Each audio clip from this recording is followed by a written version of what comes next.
تمہارا ایمان پر قائم رہنا اتنا مشکل ہو جائے گا جتنا ہتھیلی میں انگارہ لے کر کھڑا ہونا مشکل ہو جائے گا۔ آگ کا انگارہ لے کر آدمی ہتھیلی میں کھڑا ہو سکتا ہے، اتنا ہی مشکل ہو جائے گا۔ میں دیکھ رہا ہوں اس دور کو، لوگ ہواؤں میں ایمان بیچ دیتے ہیں۔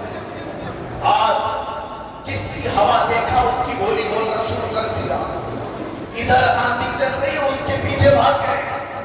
اسی لیے حضور پاک صلی اللہ علیہ وسلم نے یہ بھی فرمایا تھا کہ طاقت کی بول والا ایسا ہوگا کہ لوگ اسی کو سب کچھ سمجھ رہے ہوں گے۔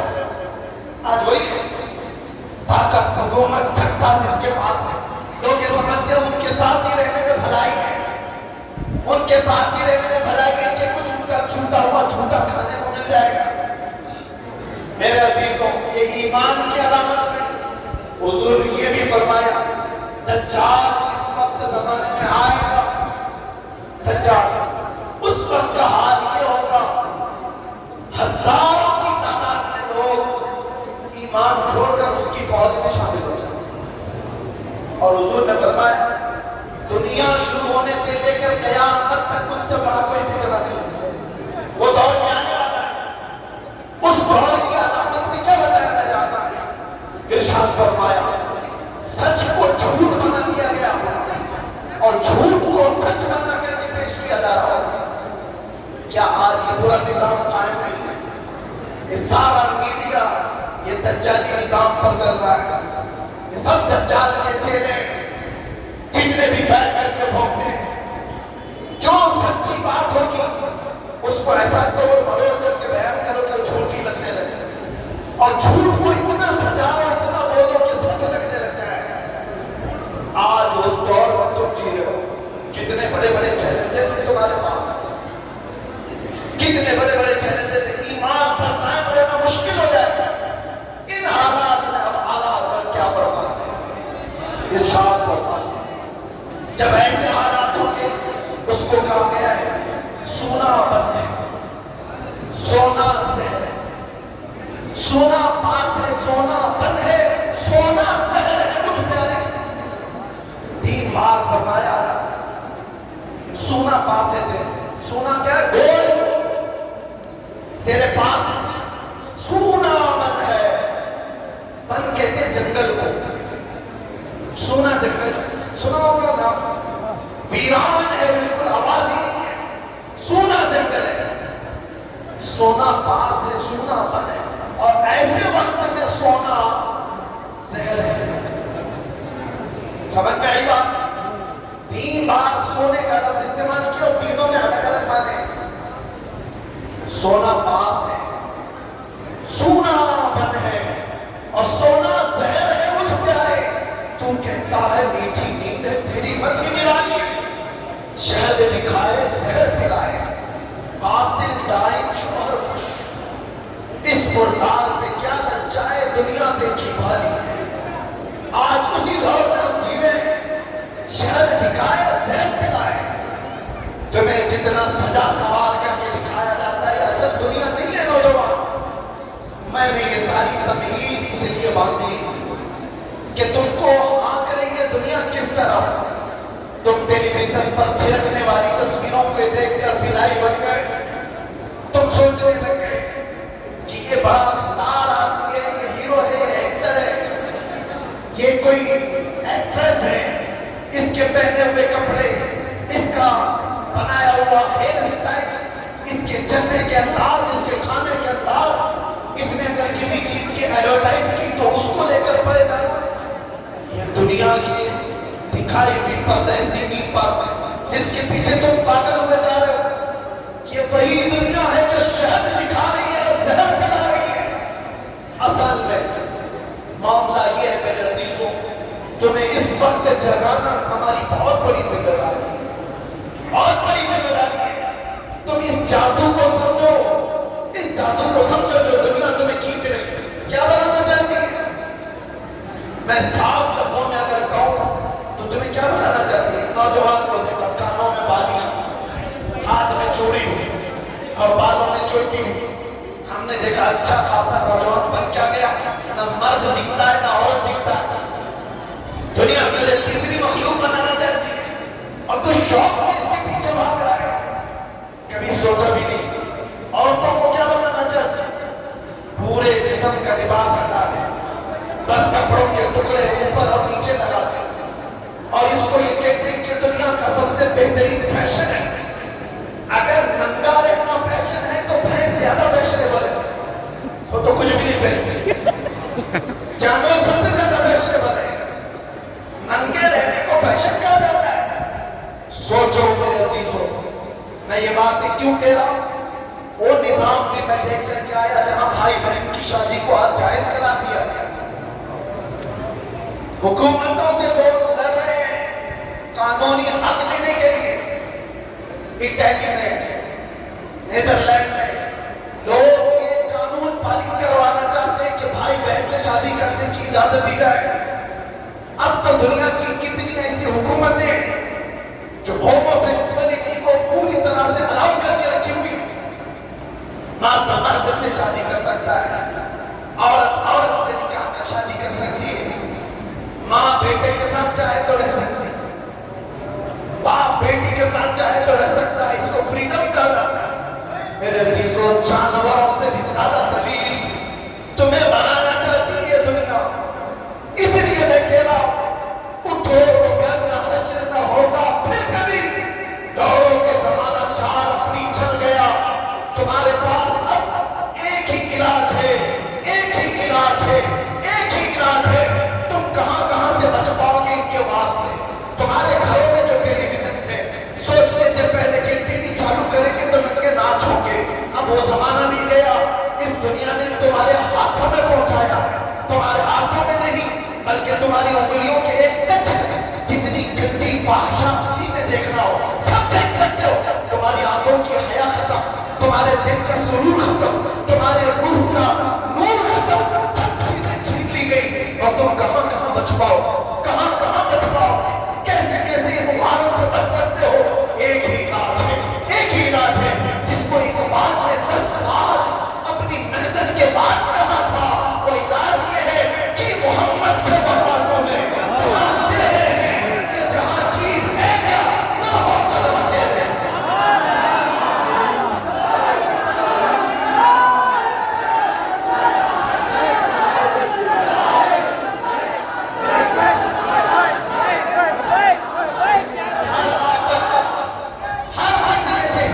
چاہتے ہو ایک ذات کے پاس آ جاؤ.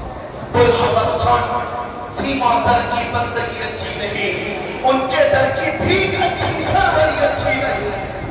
اس زمانے کے جو صحابہ میرے عزیزوں عقل کے بادشاہ تھے, وہ لوگ تھے بارگاہ مصطفیٰ صلی اللہ علیہ وسلم میں یوں ہی نہیں آئے تھے اپنا سب کچھ چھوڑ چھاڑ کر کے.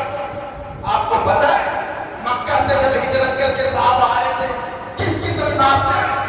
ایک صحابی ایسے ہیں, ان کی ماں نے کہا تھا اگر تم جاؤ گے تو ساری جائیداد تمہاری ختم کر دی جائے گی. کہا ابھی کہ ابھی نکلو, جانا ہے تو مدینے جانا. 27 سال کا جوان ہے, 27 سال کا جوان, اور اتنے مالدار گھرانے سے کہ وہ خوشبو لگا کر چلتے تھے تو پورے مکہ کی گلیوں میں خوشبو, لوگ گھوم کر کے پہچانتے تھے. ماں نے کہا جانا ہے تو پھر جائیداد نہیں دی جائے. کہا منظور ہے, سب چھوڑ دیا. جانے لگے تو ماں نے کہا جو تمہارے جسم پر کپڑے ہیں یہ بھی ہماری کمائی کے, اتار کے جاؤ. اتار دیا, کاٹ کے کپڑے پہن لیے, کانٹے اوپر سے لگا دی. کہا خوش ہو, اے لو تمہاری دنیا تمہیں مبارک, میں میرے مصطفیٰ کے قدموں میں خوش رہوں. نکل گئے کہ اتنے پر بھی کافی نہیں, پیسے والا گھرانہ تھا. ماں اور باپ اور ان کے خاندان نے پیسے دے کر گنڈوں کو خریدا اور کہا ہمارا بیٹا مدینے نکلا ہوا ہے, بیچ راستے میں اس کو پکڑو, اتنا مارو کہ وہ واپس آ جائے. ماں اور باپ اپنے بیٹے کو مارنے کے لیے گنڈے بھیجے, اور وہ گنڈے آئے, نوجوان کو اتنا مارا کہ ناک پھٹ گئی تھی, پورا خون خون ہو گیا, چلنے کے قابل بھی نہیں رہا. وہ ڈاکو اور گنڈے تھک گئے اور کہا کہ چل واپس چلا جا اپنے گھر, ہم مارنا چھوڑ دیں. اور سنا جوان نے کہا اب تو تم نے اور بھی مشکل کر دیا ہے, اور بھی مشکل کر دیا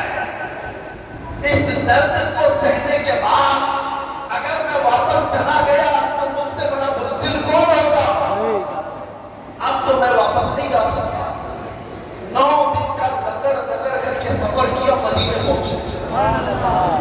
اللہ اکبر، کون سی چیز تھی جو ان کو اس طرح کھینچی کھینچی لاتی تھی؟ مال بھی کھایا، جائیداد بھی چھوڑی، گھر بھی چھوڑا، والدین بھی۔ اور ادھر صحابہ کہتے ہیں مغرب کا وقت تھا، اذان ہو چکی تھی، سب مسجد نبوی کی طرف جا رہے تھے۔ میرے آقا صلی اللہ علیہ وسلم مسجد کے باہر ہیں، اچانک حضور تشریف لائے باہر، تو صحابہ بھی باہر۔ حضور اپنی گردن اونچی کر کر کے کسی کا انتظار کر رہے ہیں۔ صحابہ نے پوچھا یا رسول اللہ کوئی قبیلہ آ رہا ہے، کوئی خاندان آ رہا ہے؟ حضور نے فرمایا نہیں، میرا ایک دیوانہ میری محبت میں مار کھا کے رہا۔ جس دن میرے آقا یہ کہتے تو اس کی معراج۔ سارے صحابہ نے دیکھا نوجوان لگڑتے لگڑتے آ رہا ہے، زخموں سے چوہے۔ جیسے ہی وہ قریب آئے میرے آقا نے اپنی چادر اٹھائی اور ان کو ڈال دیا، اور وہ زخموں سے جو لگڑتے ہوئے آئے نوجوان صحابی نے مسکرا دیے کہا مجھے چادر ملنے کے بعد ایسا لگا کوئی زخم ہی نہیں تھا، اسی کو ہم کہتے ہیں یا رسول اللہ ہر ستم ہر مصیبت گوارا ہے، ایک بار تم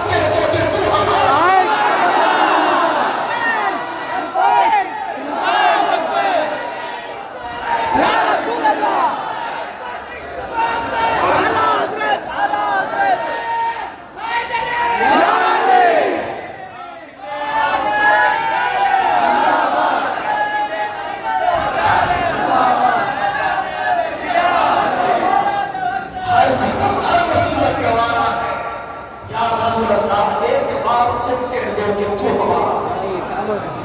نوجوانوں اس بات پر جینا شروع کر دو، زندگی بڑی آسان ہو جائے گی، بڑی آسان ہو جائے گی۔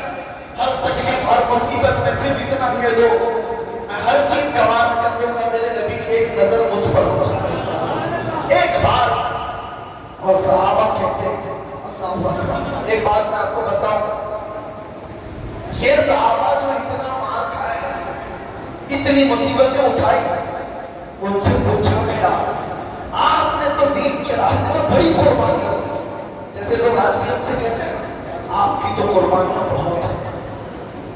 ہاں علماء سے بھی میں کہتا ہوں اللہ اگر ہم کو 1000 سال کی عمر دی اور بلا ناغہ ہر رات ہم پوری رات کھڑے ہو کر حضور پاک کی سیرت بیان کر کر کر کے لوگوں میں تبلیغ کریں، اس کو بھی اگر آپ کہتے ہیں بڑی قربانی ہے، آؤ صحابہ کی بارگاہ میں، صحابہ کی بارگاہ۔ اس صحابی سے پوچھا کہ اتنا کچھ برداشت کیا، اتنا کچھ ملا کیا آپ کو، بدلے میں کیا ملا؟ اللہ اکبر۔ عشق والوں کا جواب سنیے، وہ کہتے ہیں کون ہے جو یہ کہہ رہا ہے کہ میں بہت مصیبتیں اٹھائی؟ ارے یہ تو کچھ بھی نہیں، ہمارے سارے اعمال بہت چھوٹے ہیں ان کی ایک مسکراہٹ پر، ساری دنیا سے بڑھ کر کے قیمتی ہے ان کی ایک نگاہ، ان کی ایک نظر۔ محبت کا تقاضا یہ ہے میرے سے، محبت کا تقاضا اپنی ساری محنتوں کو چھوٹی سمجھو اور اپنے نبی کی ایک نظر کو بہت بڑا سمجھو۔ اگر وہ ایک بار مسکرا دے تو یہ بہت بڑی دولت ہے۔ تو پوچھتے ہو کیا دیا، کیا دیا، کتنا ملا؟ یہ مت پوچھو، ایک نظر بھی ہو جائے تو بہت بڑی ہے، جس کے انتظار میں جبرائیل اپنی پیشانی تلووں پر لگا جائے، اور جو ملائکہ ایک بار آ جائے تو قیامت تک حاضری نہیں ملتی۔ اس نبی پاک کی ایک نظر تم پر پڑ جائے تو کیا کہنے میرے سے؟ اس کو آپ ہلکے میں لیتے، اس کو ہلکے میں سمجھتے؟ ہاں آپ کو میں بیدار کر کے جانا چاہتا ہوں، ملے گا ضرور ملے گا۔ آپ اگر مصیبتیں اٹھاؤ گے، کچھ چیزیں چھوڑنے کے لیے مصیبتیں اٹھانی پڑتی، نشہ چھوڑو، یہ آوارہ گردی چھوڑو، دنیا تانا مارے گی کیا ہو گیا تجھے، صبح سے شام تک ٹوپی میں دکھ رہا ہے، ملا دکھ رہا ہے، ہر تانے برداشت کرو، اس لیے کہ عزت اور ذلت ان چھچوروں کے ہاتھ میں نہیں ہے۔ یہ کیڑے مکوڑے موسم کے ہیں، آئیں گے اور چلے جائیں گے، تمہیں سزا اور جزا دینے والی ذات اللہ کی، تمہیں وہ دکھانا ہے تو ان کیڑوں کو نہیں،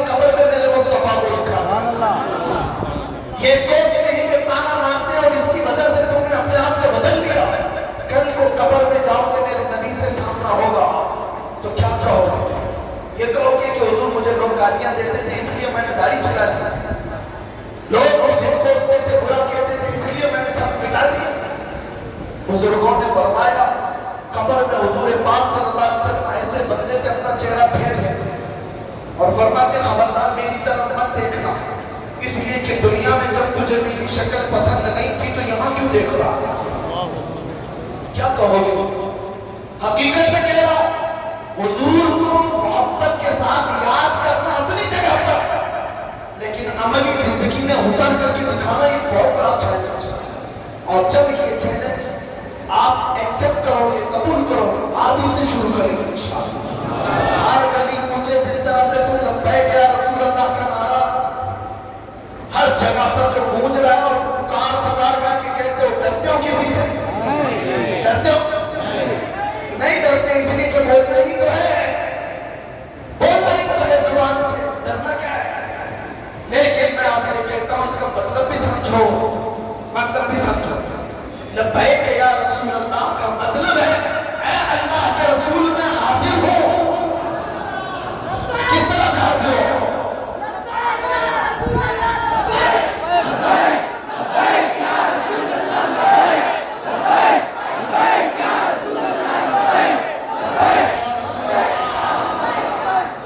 ہم اللہ کے رسول کی بارگاہ میں اپنی حاضری کی بات کر رہے ہیں، لیکن ہمیں اپنی شکل بھی دیکھنا چاہیے۔ ہم ایسے ویسے کو نہیں کہہ رہے کہ میں حاضر ہوں، ہم اس بارگاہ میں کہہ رہے ہیں جو ہمارے دلوں کے حالات بھی جانتا ہے، جو مدینے میں بیٹھ کر کے بنگلور میں ہونے والے اس جلسے کو بھی دیکھتا ہے۔ ہمارا ماننا ہے کہ نہیں؟ اس نبی پاک سے کوئی چیز چھپی ہوئی نہیں ہے، ہر چیز آیا ہے۔ جب اس رسول پاک کو ہم کہہ رہے ہیں ہم حاضر ہیں، تو پھر سوچ سمجھ کر کے بولو، سوچ سمجھ کر کے بولو، یا تو پھر اپنے آپ کو بدل لو، پھر آ کر کے کہو۔ میاں آپ کسی حکومت کے عہدیدار کے پاس بھی کوئی ڈیوٹی لے کر کے جاتے ہیں نوکری کے لیے کہ مجھے یہ نوکری مل جائے، آپ کی بارگاہ میں میں حاضر آیا ہوں، وہ سب سے پہلے تو یہی پوچھے گا ایلیجیبلٹی کیا ہے، کتنا پڑھا ہے، کیا کیا کر سکتا ہے؟ کچھ بھی نہیں ہے تمہارے پاس میرے عزیزوں، یہ دنیا کی بات، لیکن میرے مصطفیٰ صلی اللہ علیہ وسلم کی بارگاہ جب کبھی کوئی پکارتا ہے کہ یا رسول اللہ میں حاضر ہوں، تو یہ نہیں دیکھا جاتا ایلیجیبلٹی کتنی ہے، لیکن یہ ضرور دیکھا جاتا ہے کہ ایمان کتنا ہے، حضور کی بات پر یقین کتنا رکھتا ہے۔ اب آؤ میں جو بات کہہ رہا تھا اس کو کمپلیٹ کرتا ہوں۔ مصیبتیں کچھ آئیں گی اور جب یہ اسٹرگل کر کے برداشت کر لے جاؤ تو وہ چیز ملنے والی ہے جس کا ذکر میں نے چھیڑا۔ ساری مصیبتیں آ جائیں میں جانتا ہوں، لیکن کیا ہے باتیں بہت وائرل ہوتی ہیں، ہم تو چھپے ہوئے نہیں رہ گئے، جو بھی باتیں ہیں بہت پھیلتی ہیں سب چیزیں، اور بیچارے یوٹیوبر تو اسی لیے کھڑے ہی رہتے ہیں کہ کتنا مسالہ لگانا ہے اور کتنے تھمبنیل لگانا ہے، کیونکہ وہ اپنے ویوز کے چکر میں بیچارے کون کون سے مسالے لگاتے ہیں ہمیں بھی نہیں پتا رہتا۔ یہ تو کتنی مرتبہ ہم کو قید بھی کرتے ہیں، کتنی مرتبہ آزاد بھی کرتے ہیں۔